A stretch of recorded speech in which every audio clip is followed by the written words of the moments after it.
All right, continuing on with our 2025 NFL Draft Prospect Profiles. Today we're doing Wyatt Milum, offensive lineman from West Virginia. Played left tackle for the majority of his career, played a little bit at right tackle as well. A little bit shorter arms, so questions of whether he can transfer in the next level at the left tackle position. I have him as a guard, and I think most places have him that way as well for the draft. Yesterday, I started off this series with Landon Jackson, who I think is probably one of the best fits for the Bears because of his size. Working with Dennis Allen, he likes his big defensive ends, 6'7", 6'5", somewhere in between there. Wyatt Milum is not on everyone's board as the top offensive lineman in this year's draft, and I realize there are some decent ones. You've got Will Campbell, Kelvin Banks, even going down the list a little bit, Tyler Booker. I believe Wyatt Milum is the very best fit for the Chicago Bears this next year, and I hope they trade down and be able to pick up some additional capital and take him in the early 20s, late teens, because he would be a really good fit for the Bears. Over here, this is from NFL Draft Buzz, those who are just checking in for the first time. These top part here, this is all from NFL Draft Buzz, okay? This is giving the consensus of where they believe he will be drafted from all the different places, Draft Tech, Draft Wire, Draft Buzz, PFF, Sporting News, Athletic, all these different ones. And the consensus is typically right around here, between 27 and 44-ish. That's kind of where everyone consensus says he'll go. Maybe he will fall to the Bears at 39 or 41. Maybe. I wouldn't want to risk it, though. I would rather trade back and take him in the late first round. This is my ideal path. I don't believe he'll go at the very top of the draft because he has one flaw. That's his arm length, 32 and 5/8. This plagues a couple guys every year coming out of college that they have the shorter arms, the shorter wingspan, and they're not set perfect to be at the tackle position. And watching tape on him, it's clear and evident he is going to struggle a little bit. In fact, I watched an extensive amount of tape between him and Abdul Carter when they went one-on-one when Penn State played West Virginia. And it's fun to watch because Wyatt Milum got the best of Abdul Carter several times, but Wyatt Milum got handled a couple times by Abdul Carter, which everyone did because Abdul Carter's a freaking beast. But there's a ton to like about Wyatt Milum. This is him at the Senior Bowl. Did pretty well in practices. He didn't get the highest, accolades from practices. Did good in the game. But if you watch, like I've said several times, it's body of work from the season. It's, the combine. It's all the drills and practices, and then the game from the All-Star games. And he did really well. But I look at the body of work from him from the season, and that's what pops off on his tape more than anything. He's number 74 there. He'll be highlighted. He needs to get a little bit lower. He needs to have a good base, but he's extremely intelligent. And when you watch him on film, he catches all the stunts, all the blitzes. He catches all the opportunities he should be catching to see what's going on. So this is him against Abdul Carter right there, held up pretty well. You'll see a couple snaps here where he does get handled a little bit. And then I'll show other stats because you're going to see some highlights and lowlights here. You can see they got in there, but he was doing his job getting them through. And Abdul Carter's not easy for anybody to handle. And he does a good job of getting out there. He's good on the run game, run blocking, and he's good on pass blocking as well. In fact, he and Zach Frazier are a huge reason why the Mountaineers, of any power school last year, they led in run blocking. Their offensive line was the best, and that's part of why I love Zach Frazier so much, pass blocking as well.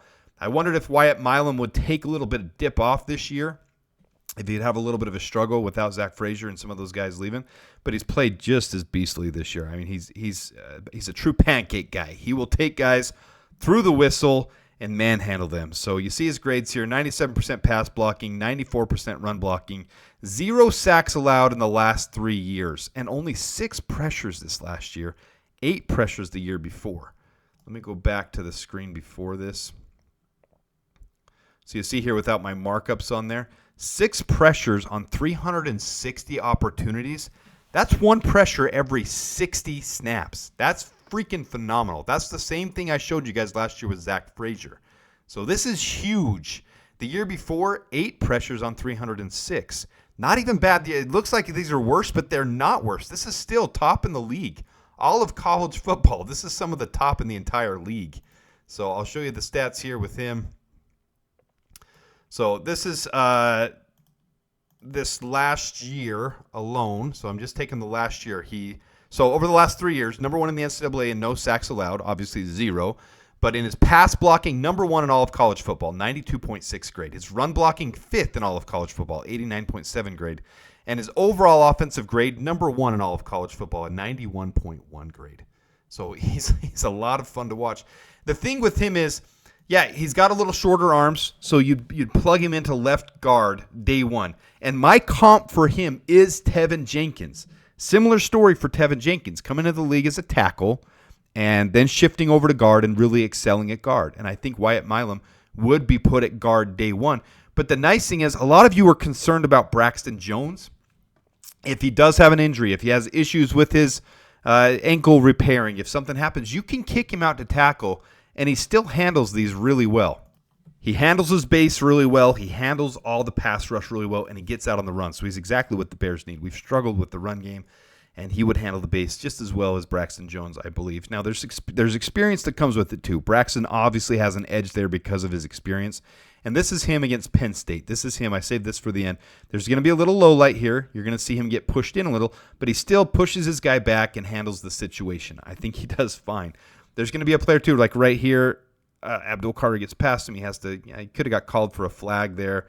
Gets underneath his neck, but he needs to get his base a little bit lower, and that's going to help at the NFL level. He's going to have someone strength and conditioning, getting his base a little bit stronger, but he comes about as NFL ready as anybody in this draft class. So he's going to be ready to take on any battle, including here with Abdul Carter.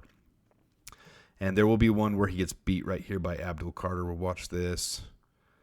I'm not trying to, show a low light. Just show there's some things for him to work on. So he gets beat on the inside there.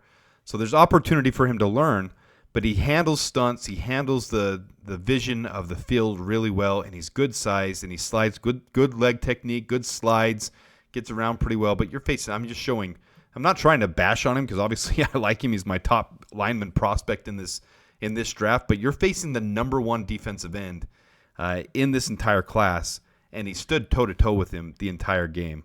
So we'll end it with a little highlight here against Abdul Carter, too. You can see him there. He handles him as the pass is coming on. There's a little rush. Let me go back to that one real quick. So out here on the outside, handles him, gets into him. Just needs to get a little bit lower.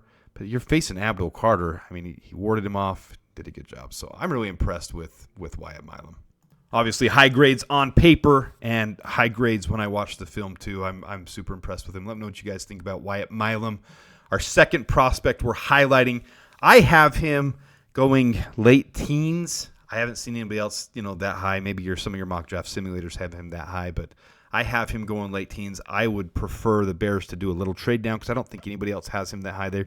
They're looking at Will Campbell, Kelvin Banks, Tyler Booker even, some of those guys, and I would not mind one bit getting Wyatt Milum with a trade down, additional draft capital, shoring up that left side of the line next to Braxton Jones, even filling in for Braxton Jones if he has to. I think it's a great option for the Bears to take a deep look at Wyatt Milum, and I think it would serve us well. So, all right, till the next one, thanks for tuning in. Bear down, the Bears.